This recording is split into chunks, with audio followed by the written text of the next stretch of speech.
Hey everyone, the name is Kris Barocsi. Welcome to Gear Corner. In today's episode, I might shock you. Let me show you the most important piece of gear on a pedal board. We will talk about true bypass, buffers, and everything that's important to avoid half of your guitar's tone being sucked out before it arrives to the amplifier. In case you enjoy my videos, please hit subscribe and ring that notification bell, would help me a lot. And also important to mention that the description box under the video is packed full of useful stuff, timestamps, gear links, and all those fun things.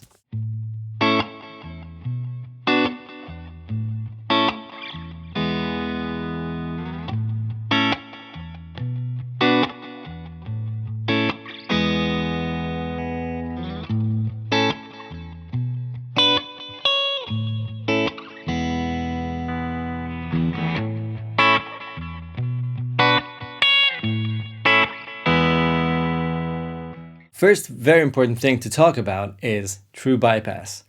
Now, most of us know a lot about it, so I will just sum it up as short as possible. A pedal or a piece of gear with true bypass means that when this unit is off, it doesn't color your signal, but it will cause signal loss. So if you have a couple of true bypass pedals on your board and you think, oh, I'm good, they don't change my sound, yet they don't change your sound, but all of the cable length will be still there to suck sound, and all the jacks and all the connections will also just take a little away of your sound. So at the end of the day, you have true bypass pedals on your board and there's barely any signal arriving in your amp whenever these pedals are off. And for that reason, you really want to use true bypass pedals with buffers.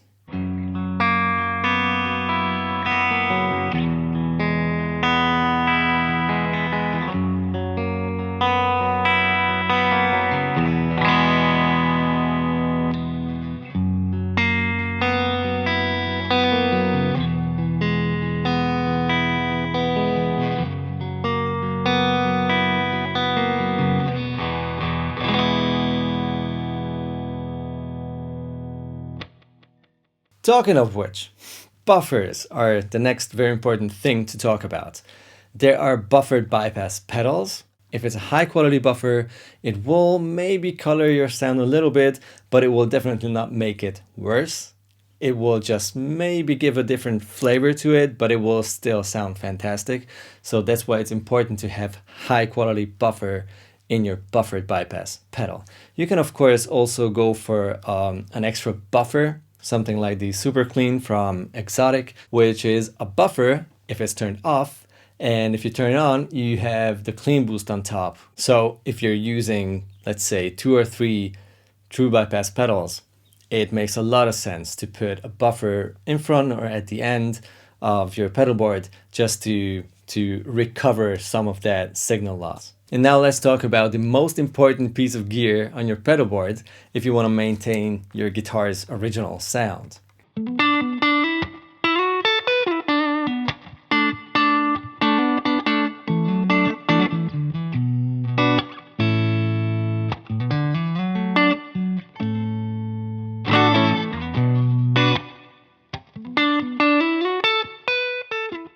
I'm talking about switchers. Some will call them loopers. Don't get confused. That means the same thing, and we're not talking about a loop pedal that will record your playing and repeat it and whatever. We're talking about loopers, switchers, which will loop your normal pedals in separate loops, and you can turn those loops on and off. And this way you can switch between your pedals with that switcher being a mastermind or like the brain of your pedal board, and you don't have to turn your pedals on and off anymore. You just have to decide which loop is active on the switcher, and with that you decide which pedal is in your signal chain and which is not. And that is the most important part of a switcher, in my opinion, is that if you want to have a bypass sound where it doesn't matter how big your board is, everything is off, you actually do not have those patch cables and those pedals in the way. Those are out of the circuit. Let me show you something. This will probably shock you. It certainly did shock me. I will play the guitar straight into the amp and play something. Then I'll play the same thing going through the switcher where all the loops are turned off. So whatever is on my board, it's not in the way. It's not in the signal chain. The only thing active is this one control switcher. And then the third round is gonna be my guitar going into the switcher where all the loops are active, but the pedals are off in those loops. So in this last round, I will go through all of those bypassed pedals. This way, I sort of simulate not having a switcher.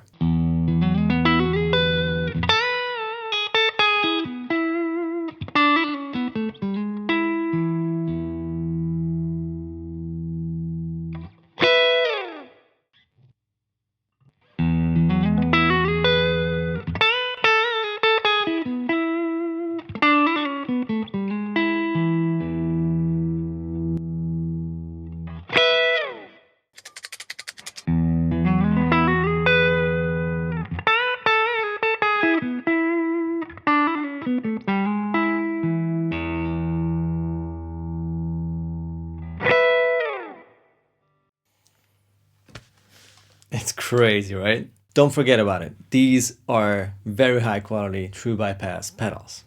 And still, the difference between them having bypassed in the signal chain compared to them being out of the signal chain is massive.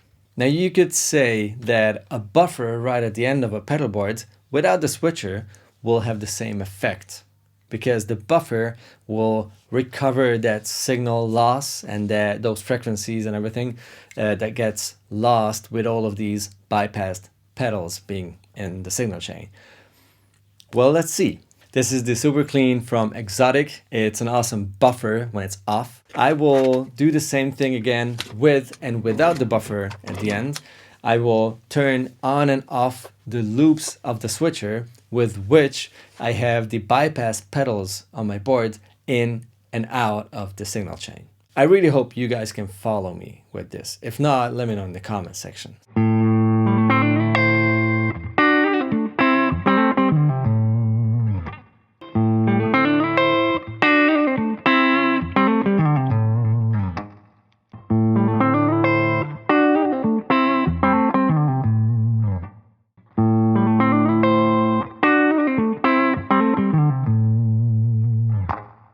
It's definitely better and less signal gets swallowed, but it doesn't change the fact that all of these connections and jacks and with every inch of cable, you lose signal.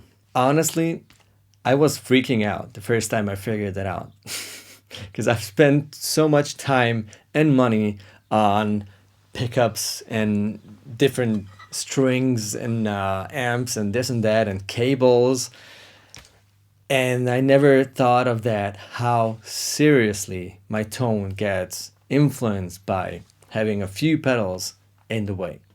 And I'm talking about high quality pedals again.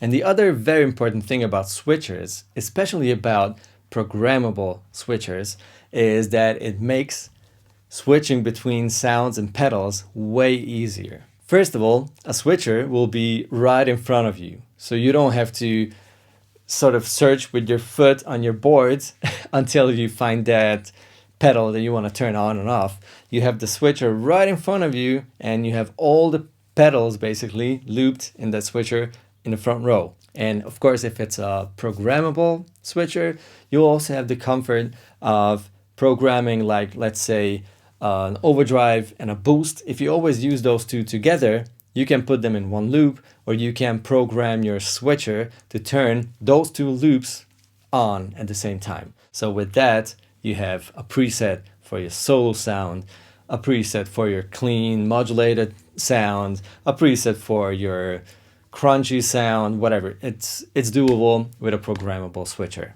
I hope you guys had a good time watching this video and you learned something new. If not, and you know more about the subject, let me know in the comment section. If you have some more questions left, let me know in the comment section. And just anyhow, have a nice week, and we'll see each other next Thursday. Bye bye.